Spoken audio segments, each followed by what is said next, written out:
Part 3 of Insane, Sociopathic, Psychopath, and Psychotic. Alright?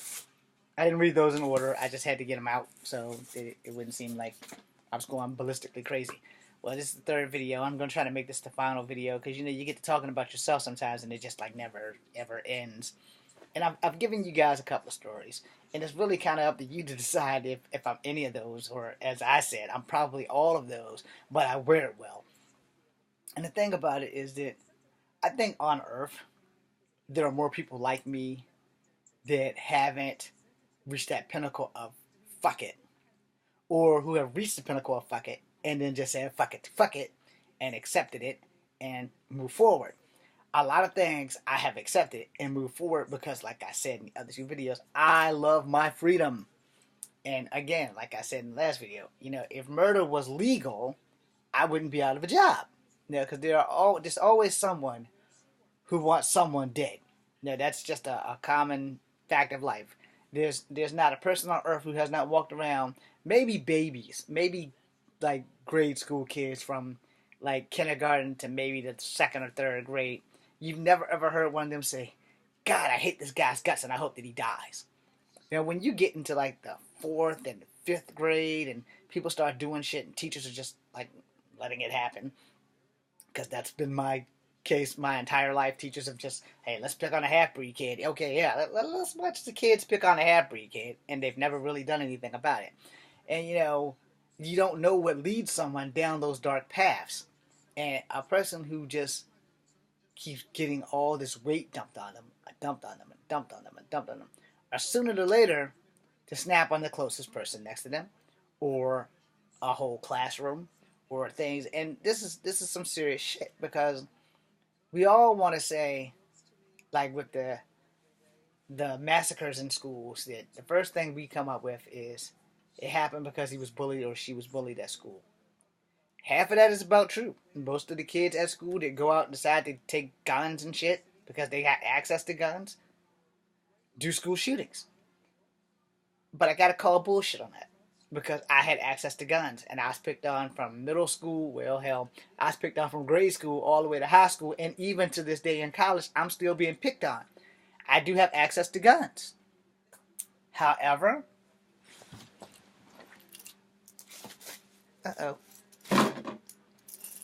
However,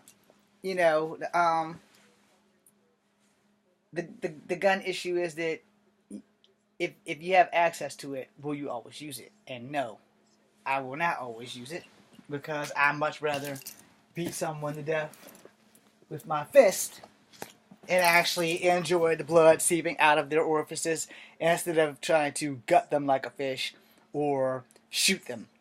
But having access to weapons doesn't always mean that person is going to use a weapon.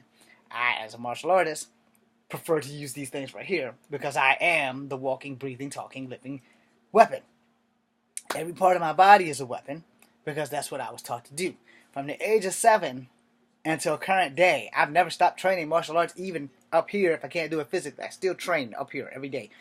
And the thing with martial arts is that, martial arts is a way of life. It is not a means to an end. It is not an exercise class. It is honestly a way of getting yourself to be the ultimate fighting machine. Because in the real world, let's admit it, as I quote Fatal Fury, the human body is always going to be the world's most deadliest machine. And you can have all the weapons you want, but if you can't get to the weapon, it's not a weapon. It's a crutch. And crutches can be taken from you. And, even the most dangerous people on earth with a weapon might not be able to fight their way out of a wet paper bag. And it's better to be well-rounded than stuck in one thing. Yes, that did come from Bruce Lee. I just reworded it a little bit. Wish I would have thought of it first. However, I was born in 73. He died in 73. So there's no way in hell I would have thought of it first. And somebody may have thought of it before he thought of it, but he was only the one lucky enough to patent it. Anyway, the whole thing is, we all have moments of crystal clarity. We all have, I guess you can call them epiphanies or whatever. You have a moment in your life where you think, damn, what can I do to either make my life better without making somebody's life more miserable. And then you have people who think it, what can I do to make my life better? Oh, I'm going to go pick on that little guy right there because I've got nothing better to do. And that person can't touch me because I have a position of power and authority. So I can do what the fuck I want, and it's really nothing they can do about it. Well, harassment laws have changed, so there's actually something that people can do about it. And there's actually things where people can do things to ruin careers by, going around with these things on and having it on recording your every moment. Facebook Live the shit out of every damn thing you do, and it's not going to be a lot that people can do or say about it. No. Now, my whole thing, in theory, is that when we pick on people, do we hurt ourselves more in the long run, or are we just hurting some little insignificant little guy or girl because we got nothing better to do to make ourselves feel better? Now, I took psychology. I took a class with Mr. The hell is his name? Mr. Savage. Whatever he taught in high school, which, shout out to Mr. Savage. By the grace of God, I passed his class. I think he did me a solid. But anyway, thank you. I did get a high school diploma. And in that class, he taught us about mental stability and things like that, and what could make a person go one way or the other. And the thing is, the mind is fragile. It's more fragile than the body. If you break the mind, you don't always break the body. But generally, if you break the mind is what works the body. The human body can't survive without the mind, supposedly. I won't go into the X-Men details on that bullshit, but if you can make a person a complete drone or a sleeper agent or whatever, you have formed the ultimate weapon. In the military, what they taught us in infantry was, that we need you to be a cohesive unit, straight up and down. You need to be a cohesive unit. When your battle buddy sneezes, you need to have that tissue. When he gets here, the tissue needs to be ready. Now, it was kind of like that. That's just an analogy. That's not exactly what they said. The way they said was a little bit more brutal, so I would prefer not to go into Fort Benning, Georgia's policy on brutality. Anyway, the whole thing was, because I'm probably going to get picked on about that again in class, because I have vets in my class that ask me some shit, and I tell them the truth. Hey, look, I served 5 months in boot camp. I got fucked up. I didn't quit. I got honorably discharged for failing to adapt with my rifle. It's not a big fucking deal. But apparently, it is a big fucking deal. But here's the thing. I've talked to other vets. I still served. I talked to the government. I still served. So, if I'm still registered as a vet and I still serve, what's the big fucking hoopla?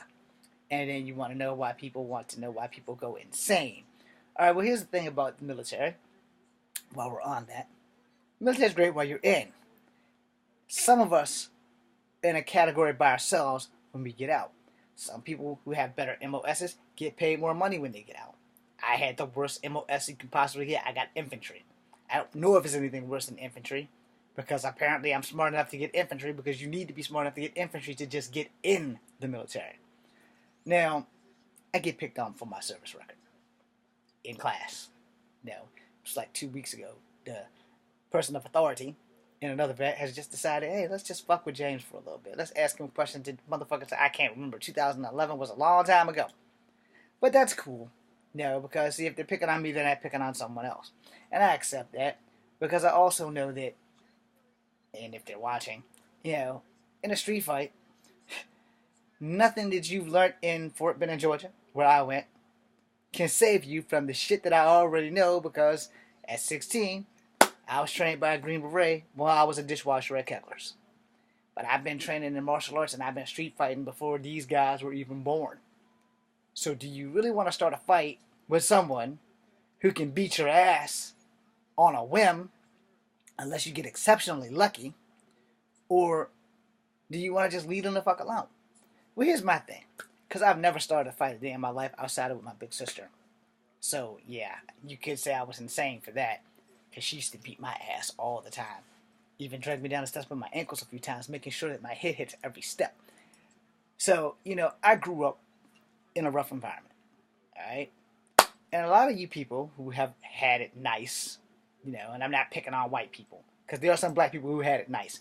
And if you've grown up in an environment where you've never been picked on, you've never been bullied, where people like you just for the sake of liking you, if you don't know your opponent's situation, you probably don't want to bite off more than you can chew.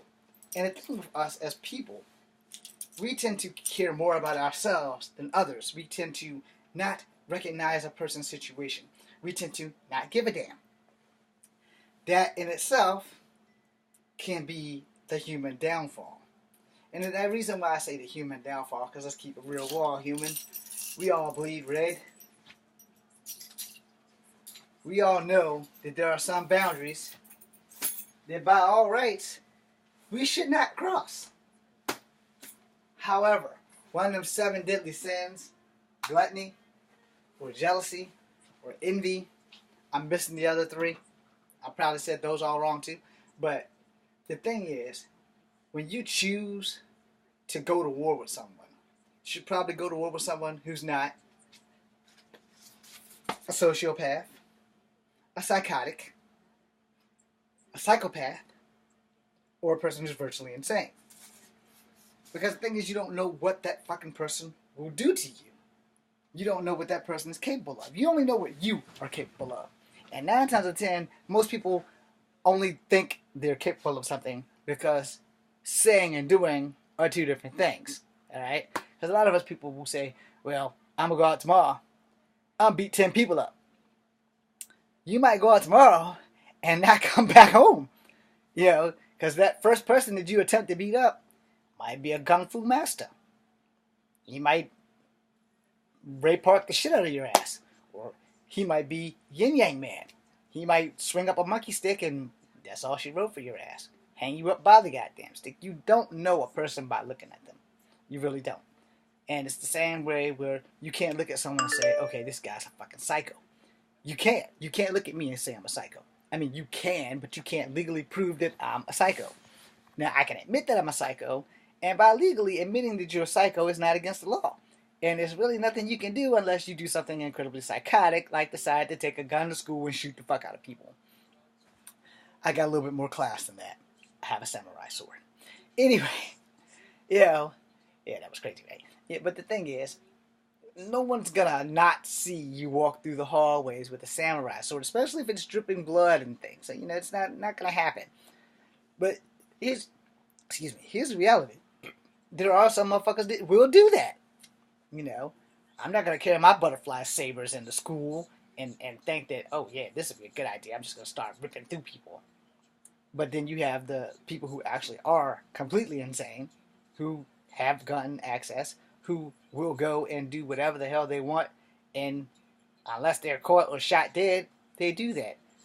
Sun Yu Cho, the guy from fucking Blacksburg that killed the 13 people, the Korean guy, he didn't care.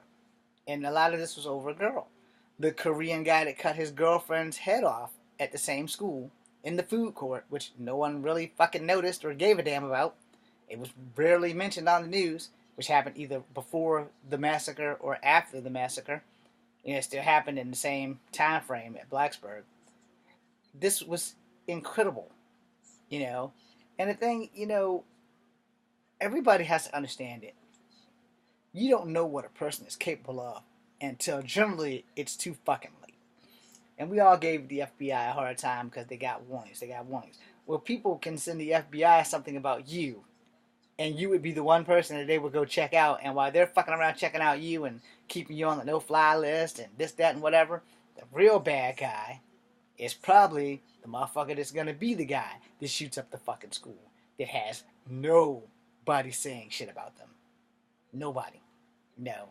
People already thought I was insane. I brought nunchucks to school. I'm pretty sure somewhere in the CHS records, they probably have that written down that, James Williams Jr. brought nunchucks to school in the 11th grade to beat the holy fucking shit out of people. Miss Jones decided to give me a referral, yet after 9 months of these guys picking on me, they never got a scratch. And they never got a referral. But I got in trouble. The guy who was the victim Yeah, we do a lot of victim blaming. I'll make a video about that. It's like totally irrelevant for this, but I'll make a video about that because when we do a lot of victim blaming, it's things like that that just makes it even worse for us. And we do that shit all the fucking time. Now, am I insane? Probably. Am I a sociopath? Most definitely. Am I psychotic?